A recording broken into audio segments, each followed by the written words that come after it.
I never thought I'd be here, staring at bankruptcy papers for my once thriving luxury magazine. The irony wasn't lost on me. Violet Wright, media heiress turned failed entrepreneur. My perfectly manicured nails tapped nervously on the mahogany desk, a relic from better days. The autumn breeze through the open window carried a chill, or maybe that was just the cold reality of my situation sinking in. "Miss Wright, we need your signature on these forms," my accountant's voice cut through my thoughts. I looked up, meeting his pitying gaze. Gosh, how I hated that look. "There has to be another way," I muttered, more to myself than to him. That's when my phone buzzed with a message from my assistant. "Reality show opportunity, celebrity diving, big prize money. Interested?" I almost laughed. Me, Violet Wright, on a reality show? But as I glanced at the stack of papers before me, the laughter died in my throat. What choice did I have? "I'll do it," I said aloud, surprising both myself and my accountant. "Tell them I'm in." The next few days were a whirlwind of contracts, medical checks, and introductions. Before I knew it, I was standing at the edge of an Olympic-sized pool, wondering what the hell I'd gotten myself into. The smell of chlorine was overwhelming, and the echoes of splashing water made my stomach churn. "First time?" a voice beside me asked. I turned to see a tall, athletic woman with striking blue eyes and chestnut hair pulled back in a tight ponytail. Her smile was warm and reassuring. "Is it that obvious?" I attempted a laugh, but it came out more like a nervous titter. "I'm Sydney," she said, extending her hand. "Sydney Wilson. Flight attendant by day, wannabe diver by, well, also day." I took her hand, noticing how strong yet gentle her grip was. "Violet Wright, magazine editor, or at least I used to be." Sydney's eyebrows raised slightly, a flicker of recognition in her eyes. But if she knew who I was, she didn't let on. Instead, she just smiled and said, "Well, Violet, looks like we're diving buddies. Stick with me, and I'll make sure you don't drown." There was something in her voice, a hint of playfulness mixed with genuine care, that made me feel at ease for the first time since this whole crazy adventure began. As we approached the pool's edge for our first lesson, Sydney placed a reassuring hand on my lower back. "Just breathe," she whispered. "I've got you." And with those words, I felt a flutter in my chest that had nothing to do with fear of the water. As we took our first plunge together, I couldn't help but wonder if I was diving into something much deeper than just a pool. The next few training sessions were a blur of chlorine-scented air, aching muscles, and Sydney's patient guidance. She seemed to have an innate understanding of my fears, always there with a gentle touch or an encouraging word when I needed it most. One night, as we were the last two left at the pool, Sydney suggested we try a more advanced dive. "You're ready," she insisted, her blue eyes sparkling with confidence. "I don't know," I hesitated, looking at the high platform warily. Sydney took my hand, her touch sending a jolt through my body. "Trust me," she said softly. As we climbed the ladder together, I found myself more aware of Sydney's presence than the height. At the top, she positioned herself behind me, her hands on my waist. "Just like we practiced," she murmured, her breath warm against my ear. I nodded, too flustered to speak. We moved as one, our bodies in perfect sync as we launched into the air. For a moment, it felt like flying. Then we hit the water, and the world exploded into bubbles and sensation. When we surfaced, Sydney was laughing, her face radiant with joy. "You did it!" she exclaimed, pulling me into a tight hug. In that moment, our faces mere inches apart, something shifted. The world seemed to slow down, the only sound the pounding of my heart. Sydney's eyes dropped to my lips, and I found myself leaning in. A sudden shout from across the pool startled us apart. A camera crew member was waving, shouting something about great footage. Reality came crashing back. This wasn't just a moment between two women, it was prime-time television material. As Sydney and I awkwardly separated, I couldn't help but wonder, what had just happened? And more importantly, what would happen next? The next few days were a blur of stolen glances and nervous energy. Sydney and I danced around each other, neither willing to address the almost kiss that hung between us like a gossamer thread. The other contestants seemed oblivious, too caught up in their own dramas to notice the electricity crackling between us. It was during one of our late-night training sessions that things finally came to a head.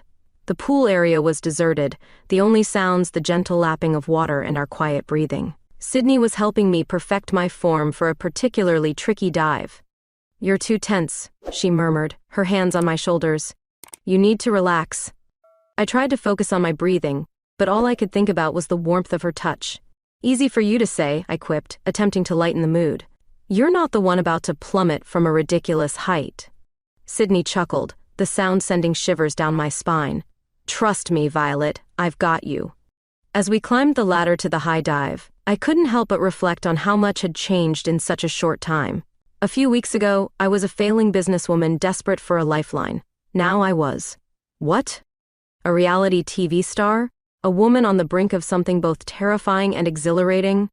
At the top of the platform, Sydney positioned herself behind me, just as she had that first night. But this time, there was an unmistakable tension in the air. Her hands on my waist felt like fire, and I could swear I heard her breath catch as I leaned back against her. "Ready?" she whispered. I nodded, not trusting my voice. We moved as one, our bodies in perfect sync as we launched into the air. For a moment, we were suspended, weightless and free. Then we hit the water, and the world exploded into sensation. When we surfaced, Sydney was laughing, her face radiant with joy. "You're getting better every day," she exclaimed. And then, before I could overthink it, I kissed her. It was everything I'd imagined and more. Her lips were soft, tasting of chlorine and something uniquely Sydney. For a moment she froze, and I feared I'd made a terrible mistake. But then she was kissing me back, her arms wrapping around me in the cool water. When we finally broke apart, both breathless, Sydney rested her forehead against mine. "I've been wanting to do that for days," she admitted. I laughed, a giddy, freeing sound. "Me too." We spent the rest of the night talking, sharing stories and stolen kisses. Sydney told me about her life as a flight attendant, the loneliness of constantly being in transit. I opened up about the pressure of being a right, the weight of expectations that had driven me to this point. As dawn broke, casting a soft glow over the pool, we reluctantly parted ways. But something had fundamentally shifted. I felt lighter, more alive than I had in years. Of course, reality had a way of intruding on even the most perfect moments. The next day, as we gathered for group training, there was a palpable buzz in the air. The production assistants were whispering, shooting furtive glances our way. It wasn't until lunch break that I found out why. One of the other contestants, a washed-up boy band member with a penchant for drama, cornered me in the cafeteria. "So right," he smirked, waving his phone in my face. "Care to explain this?" On the screen was a grainy but unmistakable image of Sydney and me kissing in the pool. My heart dropped to my stomach. "Where did you get that?" I demanded, trying to keep my voice steady. He shrugged, a malicious glint in his eye. "Does it matter? What matters is what the tabloids will say when they get a hold of it. Media heiress and Sapphic scandal. Has a nice ring to it, don't you think?" I opened my mouth to retort, but before I could, a hand landed firmly on the guy's shoulder. Sydney stood there, her blue eyes blazing with a fury I'd never seen before.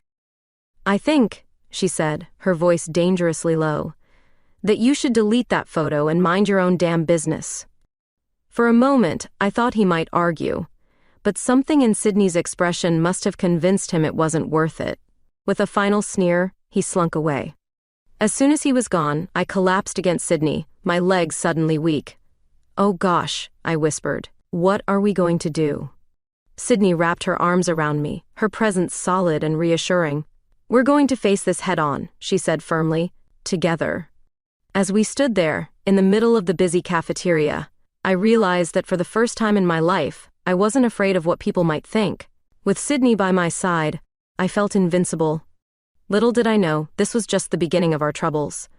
The storm that was about to break would test not just our newfound relationship, but everything I thought I knew about myself and my place in the world. The next morning, I woke to my phone buzzing incessantly. Groggily, I reached for it, only to be jolted fully awake by the flood of notifications.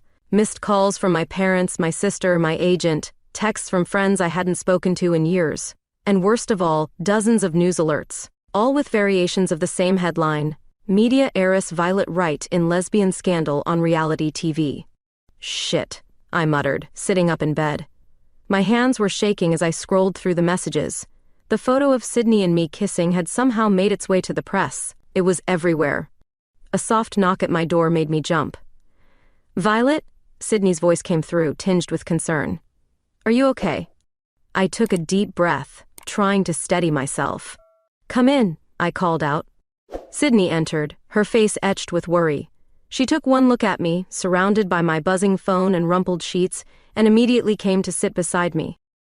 I've seen the news, she said softly, taking my hand. I'm so sorry, Violet. This is all my fault. I shook my head vehemently. No, it's not. We both knew the risks when we signed up for this show. I didn't think it would happen like this. Sydney squeezed my hand. What do you want to do? Before I could answer, my phone rang again.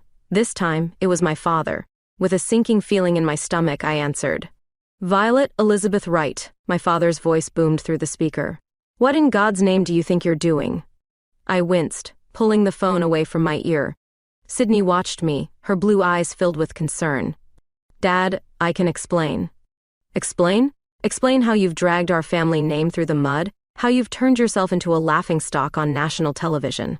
He paused, and when he spoke again, his voice was cold. If you don't end this farce immediately, you can consider yourself cut off.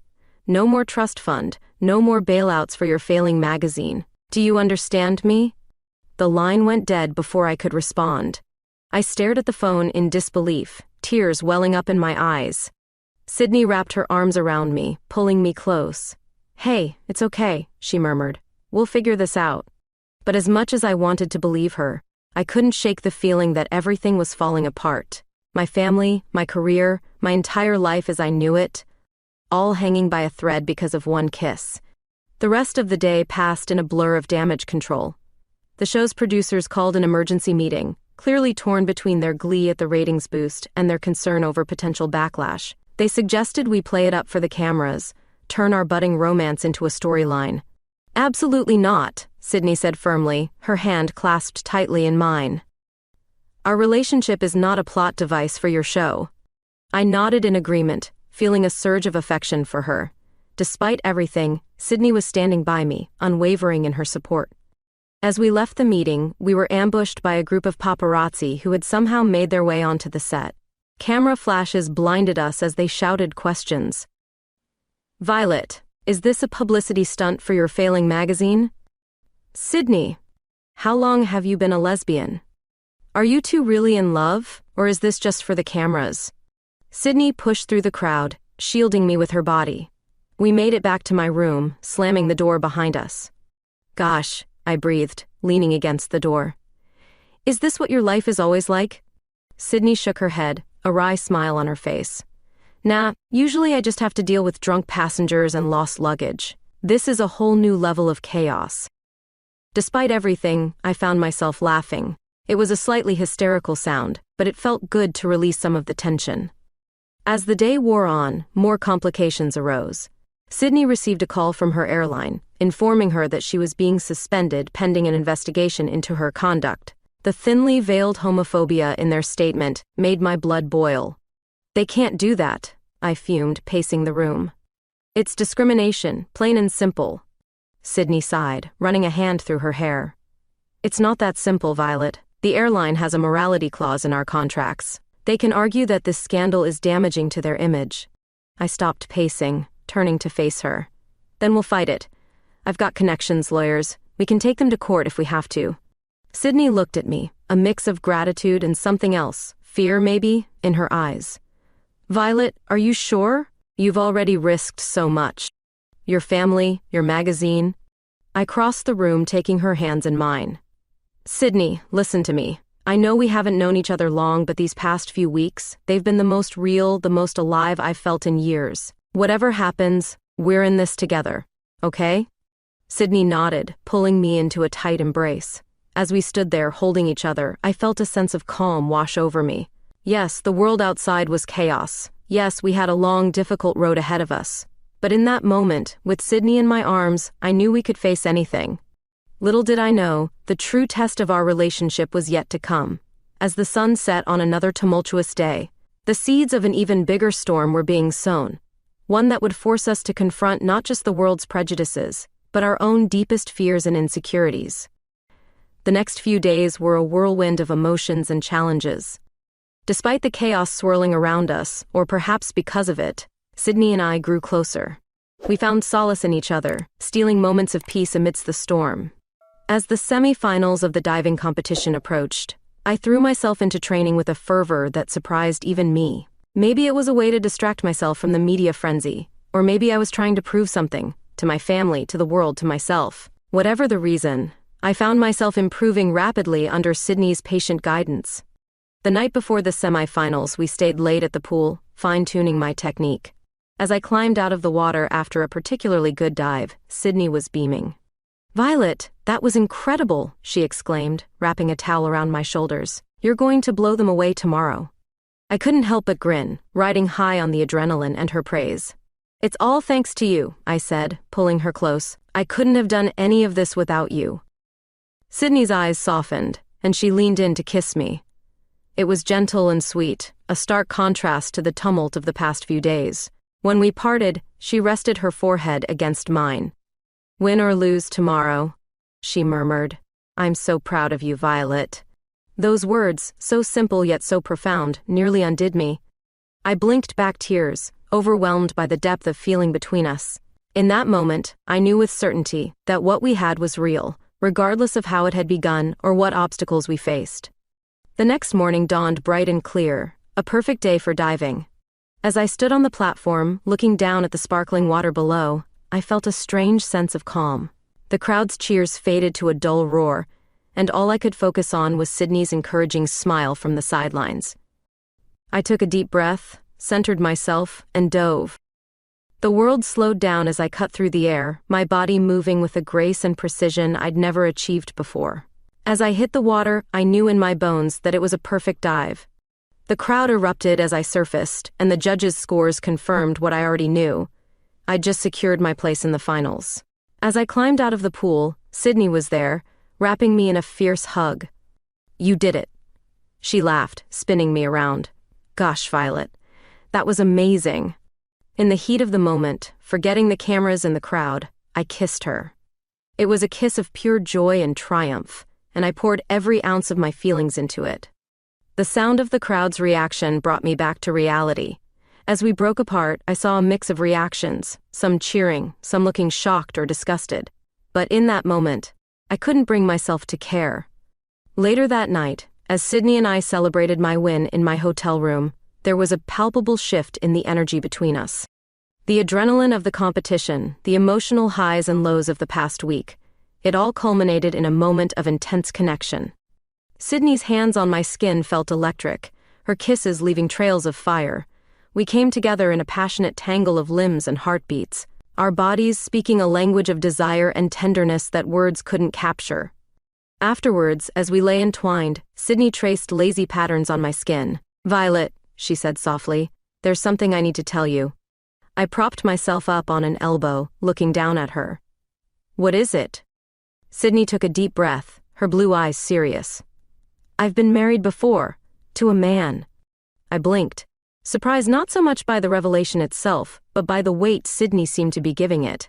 "Okay," I said slowly. And it ended badly, really badly. Sydney sat up, wrapping her arms around her knees. "He couldn't accept that I was bisexual. Said I was just confused, that I needed to pick a side. When I finally left him, he made my life hell. It's why I became a flight attendant. I needed to get away, to start over." I listened, my heart aching for the pain in Sydney's voice. When she finished, I pulled her into my arms. "Thank you for telling me," I murmured into her hair. "It doesn't change how I feel about you, Sydney, not one bit." She looked up at me, her eyes shining with unshed tears. "Really?" "Really," I confirmed, sealing the promise with a kiss. As we drifted off to sleep, wrapped in each other's arms, I felt a sense of peace I hadn't experienced in years. Whatever challenges lay ahead, I knew we'd face them together. But life has a way of throwing curveballs when you least expect them. The next morning, I woke to a series of increasingly frantic texts from my sister. "Violet, call me a sap, it's about Dad." My stomach dropped as I dialed her number. As soon as she picked up, I knew something was terribly wrong. "Violet," my sister's voice was thick with tears. "Dad's had a heart attack. The doctors. They're not sure he's going to make it." The world seemed to tilt on its axis. As Sydney stirred beside me, concern etching her features, I realized that our bubble of happiness had just burst. The real world was crashing in, and I had no idea how to handle what was coming next. The next few hours were a blur of frantic phone calls and hasty packing. Sydney was a rock, helping me navigate the chaos with a calm efficiency that I desperately needed. As we rushed to the airport, I couldn't shake the feeling that my world was unraveling at the seams. "I'll come with you," Sydney insisted as we stood at the departure gate. I shook my head, even as every fiber of my being screamed to keep her close. "You can't. The competition, your job. I can't ask you to give up everything." Sydney cupped my face in her hands, her blue eyes intense. "Violet, you're not asking. I'm offering. You're more important than any of that." For a moment, I was tempted. But then I thought of my father lying in a hospital bed, of the media circus that would erupt if I showed up with Sydney in tow. "I have to do this alone," I said softly. "But I'll call you every day, I promise." As I boarded the plane, I felt like I was leaving a part of myself behind. The flight home was interminable, my mind racing with worst-case scenarios. By the time I reached the hospital, I was a wreck of nerves and jet lag. My mother's face when she saw me was a study in conflicting emotions, relief at my presence warred with disapproval of the circumstances that brought me there. "Violet," she said stiffly, "I'm glad you could tear yourself away from your activities." I bit back a retort, reminding myself that now wasn't the time for confrontation. "How is he?" I asked instead. "Stable for now," she replied, her voice softening slightly. The doctors are cautiously optimistic. As we entered my father's hospital room, I was struck by how small he looked in the bed, surrounded by beeping machines. This man who had always loomed so large in my life, who had shaped my world with his expectations and demands, now seemed fragile and all too human. His eyes fluttered open as I approached. "Violet," he croaked, his voice weak but his gaze as sharp as ever. "You came." "Of course I came," I said, taking his hand. "I'm your daughter." A ghost of a smile crossed his face. "Are you? I thought you'd given up that title for your new lifestyle." I flinched at the bitterness in his tone. "Dad, please, can we not do this now?" He sighed, closing his eyes. "You're right. Now's not the time for recriminations. But we will talk about this, Violet, about the future of our family and your place in it." As I left the hospital that night, my mind was a whirlwind of conflicting emotions. Relief that my father was recovering warred with anxiety about the conversation to come, and underneath it all, a deep, aching longing for Sydney. Back at my childhood home, I found an unexpected visitor waiting for me. Robert, my ex-fiancé, was sitting in the living room, looking as polished and put together as ever. "Robert," I said, shock momentarily overriding my exhaustion. "What are you doing here?" He stood, his handsome face creased with concern. "I came as soon as I heard about your father. How is he?" "He's stable," I replied, still trying to process his presence. "But Robert, we broke up over a year ago. Why are you really here?" His expression turned serious. "Violet, we need to talk.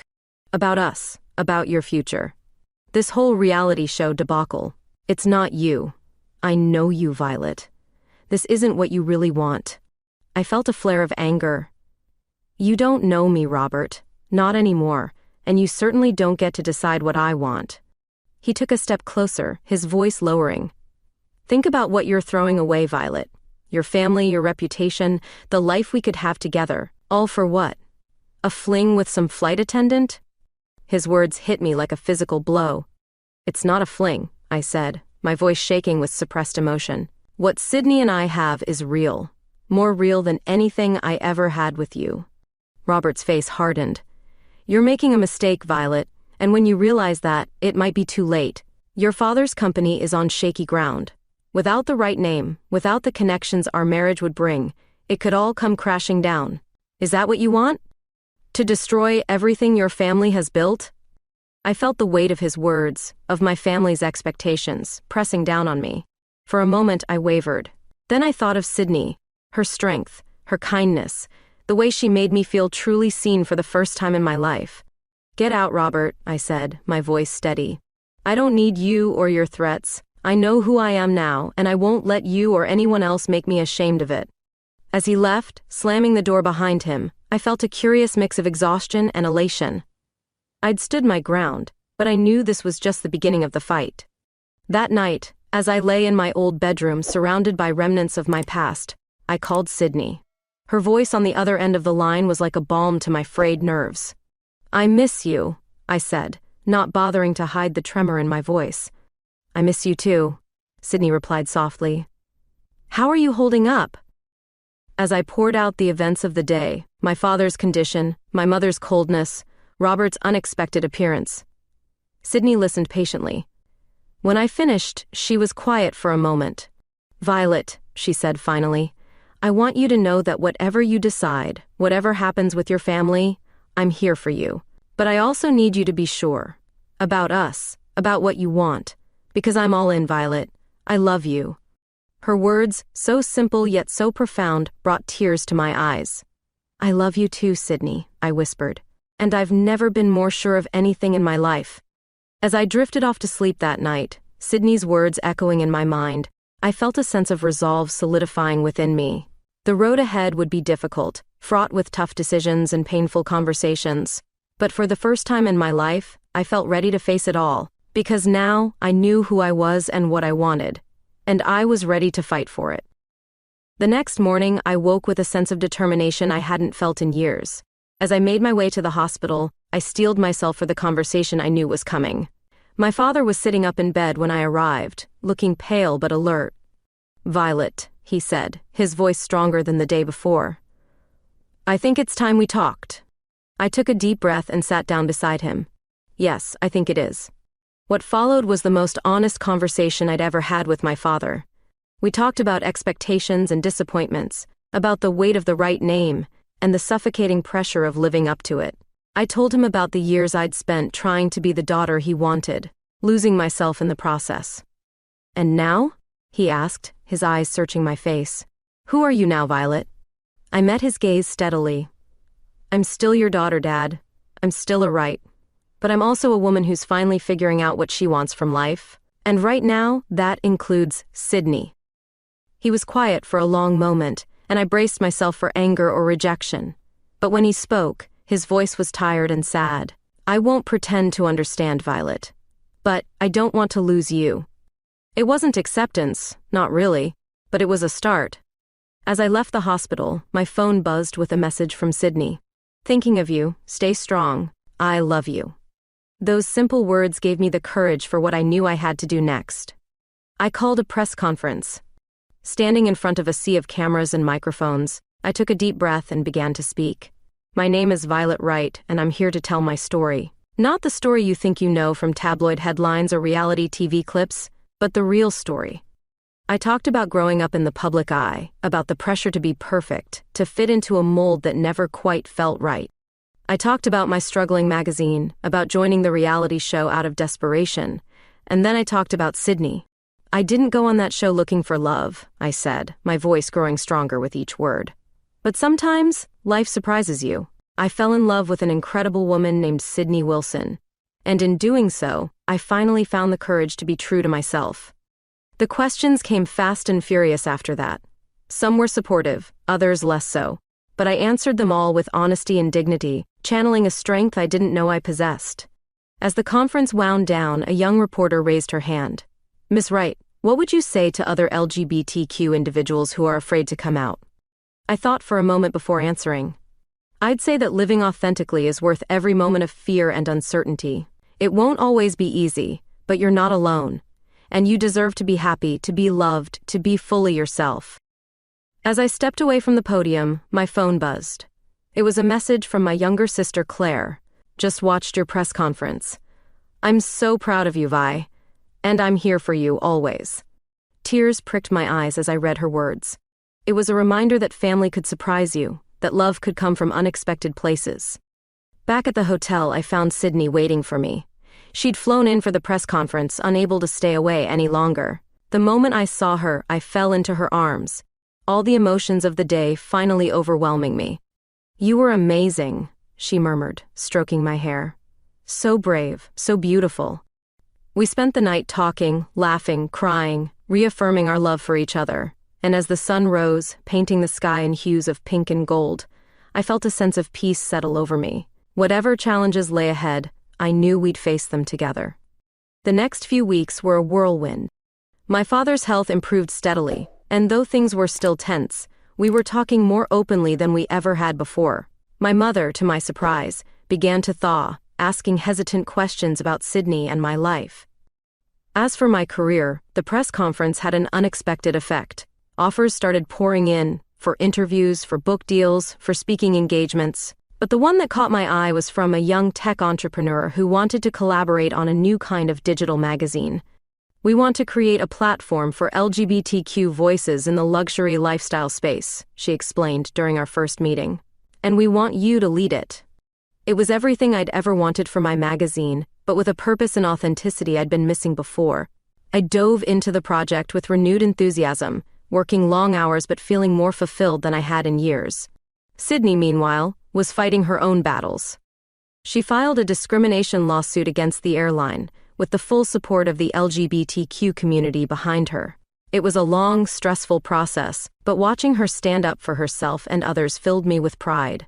One evening, as we sat on the balcony of our new apartment, watching the sunset over Raleigh's skyline, Sydney turned to me with a mischievous glint in her eye. "So, Ms. Media Mogul," she teased, "any regrets about your dive into reality TV?" I laughed, pulling her close. "Not a single one," I said, kissing her softly. "It led me to you, didn't it?" As we sat there, wrapped in each other's arms, I marveled at how much had changed in just a few short months. I'd gone from a woman desperately clinging to a life that didn't fit, to someone who was finally, truly happy. It hadn't been an easy journey, and I knew there would be more challenges ahead. But with Sydney by my side, I felt ready to face anything. The reality show that had started it all was long finished, but in many ways, I felt like my real life was just beginning. And this time, I was the one in control of the narrative. As the stars began to twinkle in the darkening sky, I smiled, excited for whatever the next chapter might bring. The launch day of my new digital magazine, Prism, dawned bright and clear. As I stood in front of our office building, my hand intertwined with Sydney's, I felt a mix of excitement and nerves bubbling in my chest. "Ready to change the world?" Sydney asked, giving my hand a squeeze. I took a deep breath and nodded. "As ready as I'll ever be." The office was a hive of activity, our small but passionate team working tirelessly to ensure everything was perfect for the launch. As I walked through the open plan space, I couldn't help but marvel at how far we'd come in such a short time. My phone buzzed with a message from Claire. "Good luck today, sis. Can't wait to see Prism go live. Mom and Dad send their love too." I smiled, feeling a warmth spread through me. My relationship with my parents was still a work in progress, but they were trying. That meant more to me than I could express. As the countdown to launch began, I gathered everyone around. "I just want to say thank you," I began, looking at the faces of the people who had believed in this vision. "What we're doing here isn't just about creating a magazine. It's about giving a voice to those who have been silenced for too long. It's about showing the world that LGBTQ stories are worthy of being told, that our experiences are valid and valuable."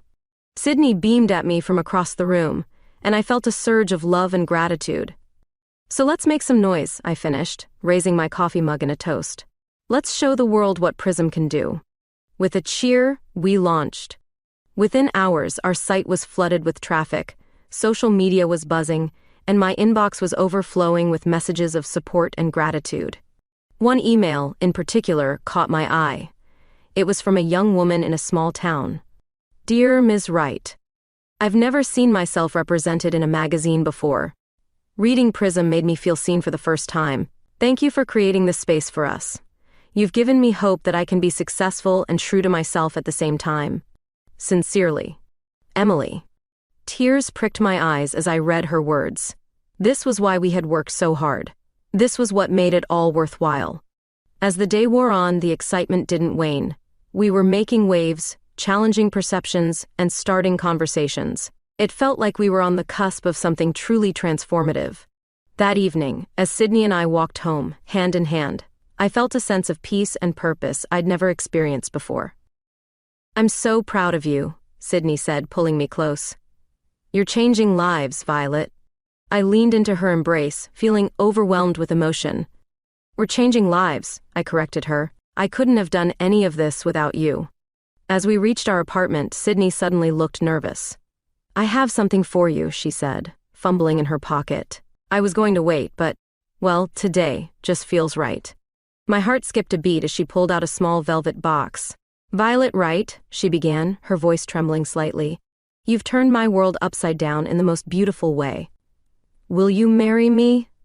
For a moment I couldn't speak, overwhelmed by the rush of love and joy. Then, laughing through my tears, I nodded. "Yes," I managed to choke out. 1,000 times yes. As Sydney slipped the ring onto my finger, I marveled at how far we'd come. From that first meeting by the pool to this moment, it had been a whirlwind of challenges and triumphs. But through it all, our love had only grown stronger. The next few weeks were a blur of celebration and hard work. Prism was growing beyond our wildest expectations, and we were constantly pushing ourselves to do more, to reach further. Sydney's discrimination lawsuit against the airline was finally settled, with the company agreeing to revise their policies and provide sensitivity training to all employees. It was a significant victory, not just for Sydney, but for LGBTQ rights in the workplace. As for Sydney herself, she decided to take her passion for helping others in a new direction. She enrolled in a counseling program, with the goal of working with LGBTQ youth struggling with their identity. "You inspired me," she told me one night as we cuddled on the couch. "Watching you stand up and be your true self, it made me want to help others do the same." I kissed her softly, feeling an overwhelming surge of love and pride. "You're going to be amazing at it," I said. "You've certainly changed my life for the better." Our engagement announcement was met with a flood of well wishes from friends, family, and Prism readers alike. Even my parents, who were still adjusting to my new life, sent a heartfelt congratulations. "Your father and I may not understand everything," my mother said during a phone call, "but we can see how happy you are. That's all we've ever wanted for you, Violet." It wasn't perfect, but it was progress, and it meant the world to me. As summer turned to fall, Sydney and I found ourselves busier than ever. Between planning our wedding, running Prism, and Sydney's studies, our days were full to bursting. But every night, as we fell into bed together, exhausted but happy, I was grateful for the beautiful chaos of our life together. One crisp autumn evening, as we walked through a local park hand in hand, Sydney turned to me with a mischievous glint in her eye. "So, Ms. Right-to-be," she said, "any regrets about taking that dive?" I laughed, pulling her close. "Not a single one," I replied, kissing her softly. "It was the best plunge I ever took." As we continued our walk, the setting sun painting the sky in brilliant hues of orange and pink, I felt a sense of contentment wash over me. Life wasn't perfect. There were still challenges to face, battles to fight. But with Sydney by my side, and the knowledge that we were making a difference in the world, I felt ready to face whatever came our way. The reality show that had brought us together was long over, but our real-life love story was just beginning. And as I looked at Sydney, her face glowing in the fading light, I knew that this was the happiest ending, or rather beginning, I could have ever hoped for. 1 year had passed since that fateful day when Sydney and I first met by the pool. As we stood hand in hand on the same diving platform where our journey began, I couldn't help but marvel at how much had changed. The familiar scent of chlorine filled the air, bringing back a flood of memories. The nervousness of that first dive, the exhilaration of our stolen moments, the fear and uncertainty that had plagued us in the beginning. It all felt like a lifetime ago. "Ready for this?" Sydney asked, her blue eyes twinkling with mischief and love. I squeezed her hand, feeling the cool metal of her engagement ring against my palm. "With you? Always." We had come back to participate in a charity event for LGBTQ youth, organized by the very reality show that had brought us together. It felt fitting somehow to return to where it all began, this time on our own terms. As we stood at the edge of the platform, I caught sight of familiar faces in the crowd below. My parents were there, standing somewhat awkwardly but undeniably present. Claire was next to them, beaming up at us and giving an enthusiastic thumbs up. Even some of our old fellow contestants had shown up to support us. The announcer's voice boomed through the speakers.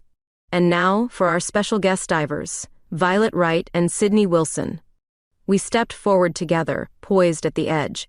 Just before we jumped, Sydney leaned in close. "I love you, Violet Wright," she whispered. "I love you too, Sydney Wilson," I replied, my heart full to bursting. And then we dove. The world slowed down as we cut through the air, our bodies moving in perfect synchronization. For those few seconds, suspended between sky and water, everything else fell away. It was just Sydney and me, together, flying. We hit the water with barely a splash, emerging to the sound of cheers and applause.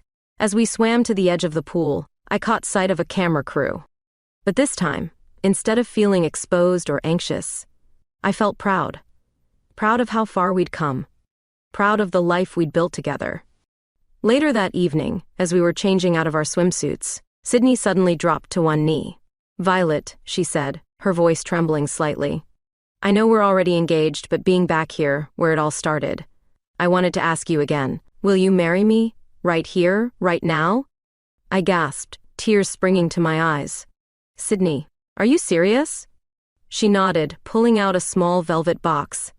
Inside was a delicate gold band, studded with tiny sapphires that matched her eyes. "I've arranged everything. The officiant is waiting, our families are here. All we need is your yes." Laughing through my tears, I pulled her to her feet and into a fierce kiss. "Yes," I whispered against her lips. 1,000 times yes. What followed was a whirlwind of joy and laughter. Our impromptu wedding was nothing like the lavish affair we'd been planning, but it was perfect in its own way. We exchanged vows at the edge of the pool, still damp from our dive, surrounded by the people we loved most. My father, to my surprise, was the first to congratulate us. "I may not understand everything," he said gruffly, pulling me into a tight hug, "but I understand love. And what you two have. That's real love." As the sun began to set, casting a golden glow over the water, Sydney and I found a quiet moment alone.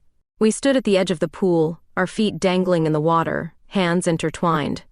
"So, Mrs. Wilson Wright," Sydney said, her voice full of wonder. "Any regrets?" I turned to look at her, taking in the sight of my wife, bathed in the warm light of the setting sun. "Not a single one," I replied, leaning in for a kiss.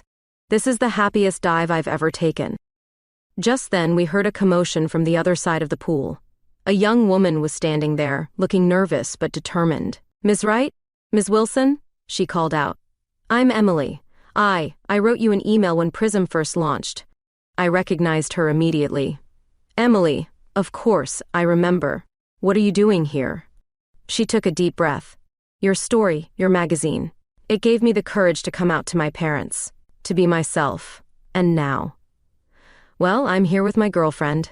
We're thinking of auditioning for the next season of the show." Sydney and I exchanged a look, both of us feeling a surge of emotion.